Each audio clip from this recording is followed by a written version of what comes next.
শুভ ষষ্ঠী, কাল তো ষষ্ঠী, সবার বাড়িতে জামাই আসবে, জামাই আসলে একটু ভালো মন্দ রান্না করতে হবে। তো সকাল সকাল জলখাবারে এরকম একটা লুচির আলুর দম বানিয়ে ফেল। প্রথমে আমি আলুগুলো ছিলে ধুয়ে কেটে পরিষ্কার করে নিয়ে চলে এসেছি রান্নাঘরে। এখানে নিয়ে নিয়েছি আমি 1 কিলো রুল ময়দা। ময়দাটা ভালোভাবে চেড়ে নেবো যাতে পোকা টোকা না থাকে। তারপরে এর মধ্যে দিয়ে দেবো আমি একটু স্বাদ মতো লবণ। লবণটা দেওয়া হয়ে গেলে এর মধ্যে দেবো একটু পরিমাণ মতো ব্যালেন্স করার জন্য চিনি। একটু চিনি দিলে খুব ভালো লাগে, আমি তো দিই। তারপরে দিয়ে দেবো সব থেকে মেন জিনিস হচ্ছে একটু ইস্ট, যাতে একটা নানপুরির মতো একটা ফ্লেভার আসে। এর মধ্যে ইস্ট দেবো। এটা তোমরা চাইলে দিতেও পারো বা নাও দিতে পারো, আমার কাছে ছিল তাই আমি দিলাম। তারপর একটু সাদা তেল দেবো ময়ামের জন্য। তারপর খুব ভালো করে সুন্দর করে সবগুলো মিক্স করে হাতে ঘষে সুন্দর ভালোভাবে ময়াম করে নেবে, কারণ যত ভালো ময়াম হবে লুচিটা তত সুন্দর হবে। তারপর আস্তে আস্তে জল দিয়ে আমি একটা এভাবে ড্রো বানিয়ে নিলাম, এই ড্রোটা যেন সফট থাকে। তারপর একটু ঢেকে রেস্টে দেবো। তারপরে চলো আমরা আবার আলুর দমের দিকে। গ্যাসের উনানে কড়াই বসিয়ে দিয়ে আমি কড়াইটা গরম করে রেখেছিলাম। তারপর তেল দিয়ে তেলটা গরম করে মধ্যে আলুগুলো ভাজবো। আলুগুলো ভালোভাবে সুন্দর করে লাল লাল করে ভেজে আমি একটা পাত্রে তুলে রাখবো, যাতে এই আলুগুলো দিয়ে আমি রান্না করতে পারি। আর সব আলুগুলো একসঙ্গে ভাজা যায়নি, আমি দুবারে ভেজেছি। তারপর ওই তেলেই দিলাম গোটা গরম মশলা, তেজপাতা, আদা জিরা বাটা, একটু ভালো করে কষিয়ে নিলাম। তার মধ্যে দিলাম একটু লবণ স্বাদ মতো, একটু হলুদ আর একটু লঙ্কা গুঁড়ো, জাস্ট এইটুকুই মশলা। আর সেরকম বেশি কিছু দেবো না। আর একটু পোস্ত বাটা আছে, এটা পরে দেবো। তারপরে দিয়ে দিলাম ওই ভাজা আলুগুলো।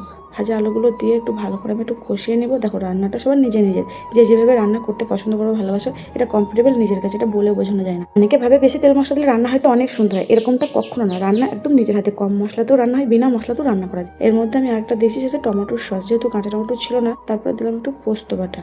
পোস্ত বাটাটা দিয়ে আমি সুন্দর করে কষিয়ে নিব, নিয়ে যাতে আলুর দমটার ফ্লেভারটা রান্নাটা যেন ভালো আসে সেটা তোমাকে খেয়াল রাখতে হবে। আর একটা জিনিস দেখো, কালারটা কত সুন্দর এসছে। আর ব্যালেন্স করার জন্য আমি একটু চিনি দিলাম। তারপরে জল দিয়ে আমি একটু ঢাকা দিয়ে নাড়াচাড়া করে এটাকে রেখে দেবো মোটামুটি 10 মিনিট মতো। 10 মিনিটে হাই হিটে আমি এটাকে ফুটতে দেবো। হাই হিটে ফোটার পর আবার 5 মিনিট আমি লো হিটে রেখে দেবো। তারপরে ফিরে আসবো। এখানে ঢাকা দিয়ে চলে যাব আমি এবার লুচির দিকে। এখানে একটা কড়াই দিয়েছি গ্যাসের উপরে, সেটা গরম করে আমি দেবো এর মধ্যে তেলটা দিব আমি মোটামুটি এখানে 250 গ্রাম মতো। তো অনেকগুলোই লুচি হবে, যেহেতু এটা 1 কিলো আটা আছে। আর ফুলে ফেপে ইস্ট দেওয়ার জন্য দেখো কত সুন্দর হয়ে গেছে। এবার আমি এটা ছোটো ছোটো গোল আকারে লই কেটে নেবো, যাতে লুচিটা ভাজতে সুবিধা হয়। তো চলে আসলাম আমি লুচি বেলতে। ওই পাশে আমার দুটো রান্না কমপ্লিট হয়ে যায়, মানে হতে চলেছে। আর এখানে লুচিগুলো আমি বেলতে শুরু করি একে একে। সব লুচিগুলো বেলে তারপরে চলে যাবো ভাজতে। তোমার লুচি ভাজা এদিকে শুরু করে দিলাম।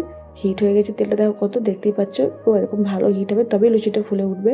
তো এখানে আমি প্রথমে লুচিটা দিয়েছি, খুব একটা ভালো ফুলে নিই। বাকি লুচিগুলো কিন্তু খুব সুন্দর ফুলকো ফুলকোই হয়েছিল।